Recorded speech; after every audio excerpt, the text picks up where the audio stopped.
എന്റെ കൈ കയറി പിടിച്ച നിന്റെ തല നടുറോട്ടിൽ കൂടെ ഉരുളും. പിന്നെ ഇതെന്റെ പുതിയ റൈവാൻ ഗ്ലാസ്. ഇത് നീ ചവിട്ടി പൊട്ടിച്ച നിന്റെ മുട്ടുകാലി ഞാൻ തല്ലി ഒടിക്കും. എന്തുവാടാ ഇത്? അഭിനയം. അവന്റെ ഒരു അഭിനയം. എടാ നിനക്ക് കലാപരമായിട്ടുള്ള ഒരു കഴിവുണ്ടോടാ? നാലാൾക്ക് നിന്നെ അറിയോടാ അവന്റെ ഒരു അഭിനയം. ഇനി നീ വാ തുറന്ന നിന്റെ ചെപ്പാൻകുറ്റി അടിച്ച് ഞാൻ പൊട്ടിക്കും.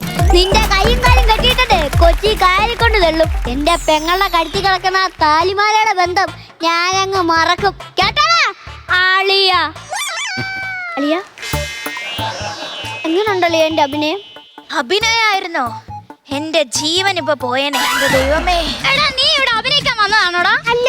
ഇങ്ങനെ ഇവിടെ കിടന്ന് കാട്ടിക്കൂട്ടുന്നതൊക്കെ നിനക്ക് വല്ല അറിയോ? അളിയൻ എന്താ അളിയ ആട്ടുംകൂട്ടി കാട്ടിക്കുന്നേ? ആട്ടുകുട്ടി കാട്ടിക്കുന്നേ? കാട്ടിക്കൂട്ടുന്നല്ല, ഇങ്ങനെ ഇവിടെ കിടന്ന് കാണിച്ചു കൂട്ടുന്ന നിനക്ക് എന്തേലും അറിയോന്ന്?